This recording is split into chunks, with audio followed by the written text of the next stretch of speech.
Hello friends, how are you? Please subscribe my channel for daily new update.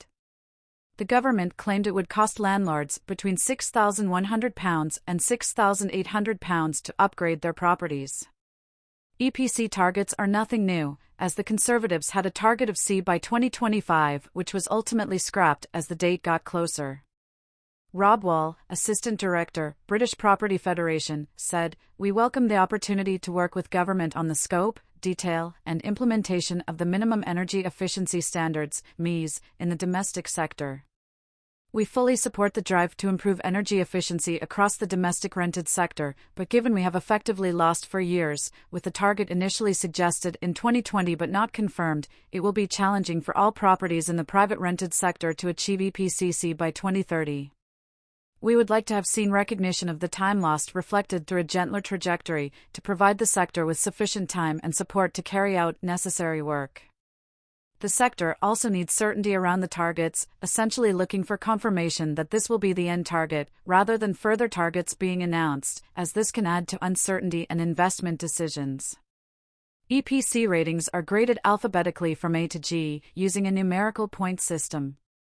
For example, a score of between 92 to 100 SAP points gives a rating of A, 81 to 91 points gives a rating of B, and 69 to 80 points gives a rating of C. Modern homes tend to score well when it comes to EPCs, with almost 83% of homes built post-1990 currently holding a rating of C or above. Therefore, it's older properties that will cost more to bring up to standard. Joseph Lane, founder and director of brokerage Mortgage Lane, said, "The cost of upgrading properties to achieve an EPCC rating varies, typically ranging from £4,700 to £9,000, depending on the property's starting point and the extent of needed enhancements like better insulation or more efficient heating systems." Considering the 2030 deadline, landlords should initiate these upgrades soon to manage costs effectively over time. From a mortgage perspective, there are now innovative financial products on the market aimed at incentivizing landlords to make these upgrades.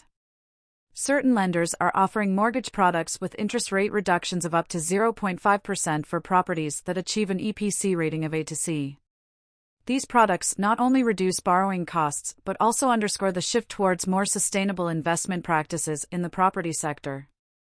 Jacqueline Mungaroo, Chief Communications Officer of the Property Institute, TPI, said the government needs a tailored approach to EPCs in high-rise buildings. She said, with over 20% of households in England and Wales living in flats, maisonettes, and apartments, and nearly 5 million leasehold homes in England, many in older, inefficient tall buildings, decarbonisation efforts must account for the legal and architectural barriers preventing improvements and upgrades.